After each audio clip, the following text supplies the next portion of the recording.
اقسم بیوم القیامہ، تمہارے خیالات غلط ہیں، میں قیامت کی قسم کھاتا ہوں۔ تو فرمایا فلا اقسم بمواقع النجوم، وقع یقع کے کیا معنی ہے؟ اور یہ سورت کون سی؟ واقعہ، اذا وقعت الواقعہ، وقع گر جانا، پڑ جانا، یہ ستاروں کے ڈوبنے کی جگہ ہے۔ فلا اقسم بمواقع النجوم وانه لقسم لو تعلمون عظیم، اور اگر تم جانو تو یہ بہت بڑی قسم ہے جو ہم نے کھائی ہے۔ اس وقت کا انسان کیا سمجھتا کہ ستارے کہاں جاتے ہیں، کہاں غروب ہوتے ہیں، کہاں گرتے ہیں؟ آج ہمیں معلوم ہے۔ سورہ حامیم سجدہ میں جو کہا گیا ہے سنریہم آیاتنا فی الآفاق وفی انفسہم حتی یتبین لہم انہ الحق، ہم انہیں اپنی نشانیاں دکھائیں گے آفاق و انفس میں، یہاں تک کہ یہ بات واضح ہو جائے گی کہ قرآن حق ہے۔ آج ہمیں معلوم ہے خلا میں بلیک ہولز ہیں، اور یہ بلیک ہولز بڑے بڑے ستاروں کے پچکنے سے، پچک جانے سے پیدا ہوئے، اور جب وہ بڑے ستارے پچکتے ہیں، جو خلا پیدا ہوتا ہے، ویکیوم، اس میں بڑی طاقت ہوتی ہے، اس کے پاس سے کوئی سیارہ، کوئی ستارہ گزر جائے اسے کھینچ لیتا ہے قبر کے اندر۔ یہ بلیک ہولز کا تصور۔ اسی لیے اللہ نے اس وقت کے لوگوں کے لیے کیا کہا؟ فلا اقسم بمواقع النجوم وانه لقسم لو تعلمون عظیم، انه لقرآن کریم، یہ بہت باعزت قرآن ہے، فی کتاب مکنون، ایک چھپی ہوئی کتاب میں ہے، لا یمسہ الا المطہرون، اسے چھو ہی نہیں سکتے مگر انتہائی پاک ہستیاں۔ اس کے کیا معنی ہے؟ پہلی بات تو ہمیں معلوم ہو گئی، مراد فرشتے ہیں، بے ایدی سفرۃ کرام بررہ، اسی کی شرح ہو رہی ہے نا۔ اسی سے ایک فقہی مسئلہ نکالا گیا کہ بغیر وضو کے ہاتھ نہ لگاؤ، لیکن اس کا اصل مفہوم کیا ہے وہ سمجھیے۔ قرآن کی روح تک کوئی نہیں پہنچ سکتا جب تک کہ تزکیہ نفس نہ ہو گیا۔ اگر حب مال، حب دنیا، حب جاہ، حب شہرت، اگر یہ تمام محبت میں دل سے نکل نہ جائیں تو قرآن کی روح تک آپ کی اپروچ نہیں ہوگی۔ مولانا روم نے کہا ہے، اگرچہ ذرا میں سمجھتا ہوں کہ انہوں نے بہت سخت الفاظ استعمال کیے ہیں، ماز قرآن مغزہا برداشتے استخاں پیش سگا انداختے، ہم نے قرآن سے اس کا مغز لے لیا ہے، جو ایسنس ہے وہ کھینچ لیا ہے، ہڈی کا گودا جو ہے وہ ہم نے نکال لیا، ہڈیاں ہم نے پھینک دی ہیں کتوں کے سامنے جو لڑ رہے ہیں۔ علم کلام کا مسئلہ ہے صفات حق حق سے جدا یا عین ذات، قرآن مخلوق ہے یا نہیں ہے، غیر مخلوق، اور بڑے بڑے ہو رہے ہیں اس کے اوپر، یہ کتے لڑ رہے ہیں ان ہڈیوں کے اوپر۔ ہم نے اس میں سے اصل شے نکال لی، وہ کیا ہے؟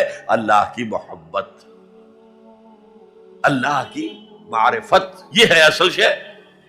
ماذ قرآن مغزہ برداشتے استخاں پیش سگا انداختے۔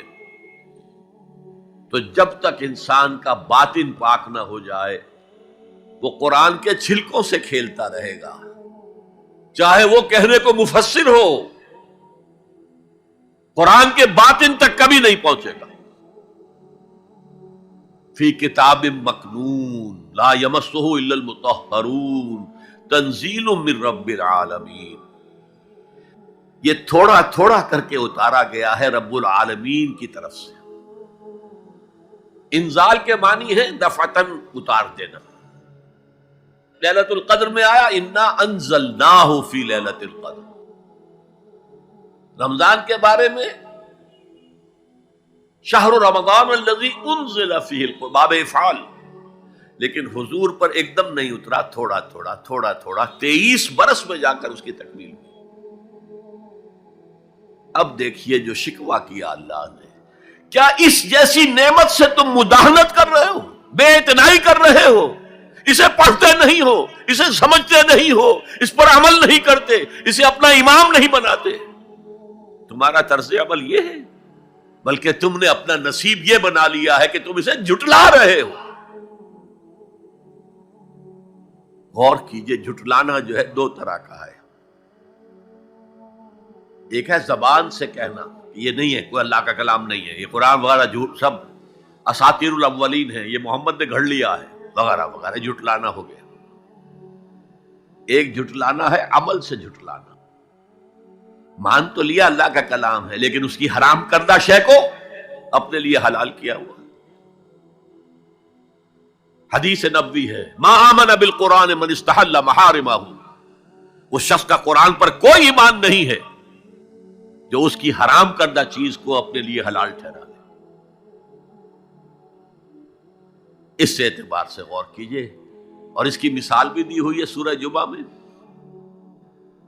مثل الذین حملوا التوراۃ ثم لم يحملوها كمثل الحمار يحمل اسفارا بئس مثل القوم الذین کذبوا بآیات اللہ واللہ لا يهدی القوم الظالمین۔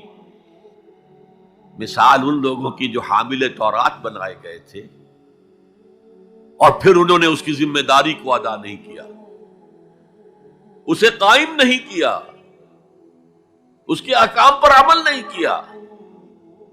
جیسے فرمایا ہے سورہ اعراف میں، قل یا اہل الکتاب، کہہ دیجئے اے نبی صلی اللہ علیہ وسلم، اے کتاب والو، لستم علی شیء حتی تقیموا التوراۃ والانجیل وما انزل الیکم من ربکم، تمہاری کوئی حیثیت ہماری نگاہ میں نہیں ہے، تمہارا منہ نہیں ہے کہ ہم سے دعا کرو جب تک کہ تم تورات اور انجیل کو اور جو کچھ نازل کیا گیا تمہاری طرف اسے قائم نہیں کرو۔ آج اللہ ہماری دعائیں نہیں سنتا، 30 لاکھ جا کر حج کرتے ہیں، دنیا کے حالات میں کوئی ذرہ برابر فرق آتا ہے؟ اول تو حرام کی کمائی سے حج ہو رہا ہے، تو حج ہے ہی نہیں سرے سے۔ جو کچھ کرتے گئے تھے سودی کاروبار وہی آ کر دوبارہ شروع کر دیا، سرکاری ملازمت تو جو رشوت پہلے لے رہے تھے اس کے بعد آ کر شروع کر دیا۔ یہ کیا ہے؟ یہ تکذیب بالعمل ہے، جھٹلانا ہے۔ تم نے اپنا نصیب یہ بنا لیا ہے کہ تم قرآن کو جھٹلا رہے ہو، جیسے کہ انہوں نے جھٹلایا تھا۔ مثل الذین حملوا التوراۃ ثم لم يحملوها كمثل الحمار يحمل اسفارا، ان کی مثال ان گدھوں کی سی ہے جن پر کتابوں کا بوجھ لاد دیا گیا۔ مکالمات فلاں تم گٹھڑی باندھ کر گدھے کے اوپر رکھ دیجئے تو کیا وہ واقعی منطقی اور فلسفی بن جائے گا؟ یہ مثال اللہ دے رہا ہے۔ اور یہ مثال کیوں دی گئی ہے؟ اس آئینے میں ہمیں ہماری تصویر دکھائی گئی ہے۔ تم اگر قرآن کا حق ادا نہیں کر رہے تو تمہاری مثال وہی ہے جو یہود کی تھی۔ بئس مثل القوم الذین کذبوا بآیات اللہ، بری مثال ہے اس قوم کی جس نے اللہ کی آیات کو جھٹلایا۔ تو زبان سے تو یہودیوں نے کبھی نہیں جھٹلایا تورات کو، عمل سے جھٹلایا ہے۔ یہ وہ 5 مقامات ہیں جن میں اللہ تعالیٰ نے خود اپنے کلام کی سرا بیان کی ہے، تعریف کی ہے، اس کی عظمت کو بیان کیا۔ اب میں آپ کے سامنے ایک حدیث رکھنا چاہتا ہوں، حضور نے کیا فرمایا۔ ایک حدیث سنا چکا ہوں آپ کو، عن عثمان بن عفان رضی اللہ تعالی عنہ قال قال رسول اللہ صلی اللہ علیہ وسلم خیرکم من تعلم القرآن وعلمہ، تم میں سے بہترین لوگ وہ ہیں جو قرآن سیکھیں اور سکھائیں۔ یہ حدیث بڑی عجیب ہے، یہ ترمذی میں بھی ہے اور دارمی میں ہے، اور اس کے راوی حضرت علی ہیں رضی اللہ تعالی عنہ۔ عن علی رضی اللہ عنہ قال، حضرت علی فرماتے ہیں انی سمعت رسول اللہ صلی اللہ علیہ وسلم یقول، میں نے سنا اللہ کے رسول صلی اللہ علیہ وسلم کو یہ کہتے ہوئے، انہا ستکون فتنۃ، ان قریب ایک بہت بڑا فتنہ رونما ہوگا۔ حضرت علی فرماتے ہیں قلت، میں نے عرض کیا مل مخرج منہا یا رسول اللہ، اے اللہ کے رسول یہ فرمائیے اس فتنے سے بچنے کا، نکلنے کا راستہ کون سا ہوگا؟ جیسے آپ بڑے بڑے حالوں میں دیکھتے ہیں ایگزٹ، عرب ممالک میں لکھا ہوتا ہے مخرج، اگر کہیں آگ لگ جائے، کہیں دھواں بڑھ جائے تو نکلو، لال جو روشنیاں ہیں ان کے اندر جو نیچے دروازے ہیں ان کی طرف جاؤ، یہ مخرج ہے جان بچانے کی۔ یہاں ایک لحظہ توقف کر کے ہمارا اور صحابہ کا جو فرق ہے اس کو نوٹ کر لیجئے۔ اگر ہم ہوتے تو کیا پوچھتے؟ حضور یہ فتنہ کب آئے گا، کدھر سے آئے گا، کیوں آئے گا، کیا ہوگا، یہ سارے سوالات کرتے نا، جن کا عمل سے کوئی تعلق نہیں، معلومات ہے۔ حضرت علی نے کچھ نہیں پوچھا، بس آپ نے فرما دیا کہ بہت بڑا فتنہ ہوگا، تو بس ہمیں یہ بتائیے کہ اس سے نکلنے کا راستہ کیا ہے۔ اب سنیے حضور کی زبان سے قرآن مجید کی مدح۔ قال کتاب اللہ، فتنوں سے بچانے والی اللہ کی کتاب ہے۔ فیہ نبأ ما قبلکم، اس میں تم سے پہلے جو تھے ان کی بھی خبریں ہیں، قوم نوح اور قوم عاد اور قوم سمود اور قوم مدین اور آل فرعون اور سدوم اور عمورہ کی بستیوں کے حالات ہیں کہ نہیں؟ وَخَبَرُ مَا بَعْدَكُمْ، اس میں تمہارے بعد جو آنے والے حالات ہیں وہ بھی درج ہیں، ذرا کھدائی کر کے نکالنا پڑتا ہے ورنہ حالات موجود ہیں۔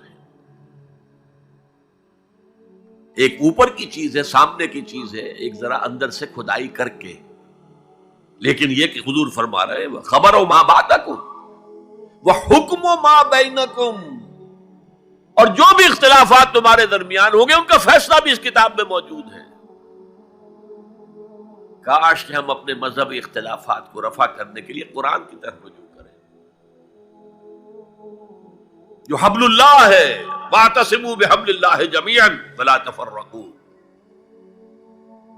تو فرمایا کتاب اللہ فیہ نبأ ما قبلکم وخبر ما بعدکم وحکم ما بینکم، هو الفصل لیس بالحزل، وہ فیصلہ کن کلام ہے، ایسے ہی یابہ گوئی نہیں ہے، یہ قرآن کی آیات ہے۔ انہ لقول فصل وما هو بالحزل، سورہ تاریخ کے اندر آیا، تاریخ میں هو الفصل لیس بالحزل من ترکہ من جبار قسمہ اللہ، اگر کوئی جبار شخص اپنی سرکشی میں اس قرآن کو ترک کر دے گا اللہ اسے پیس کر رکھ دے گا۔ وَمَنِ ابْتَغَى الْهُدَىٰ فِي غَيْرِهِ أَضَلَّهُ اللَّهُ، اور جو کوئی ہدایت حاصل کرنا چاہے گا قرآن کے سوا کسی اور چیز سے، اللہ اسے لازماً گمراہ کرے گا۔ کتاب ہدایت تو یہ ہے۔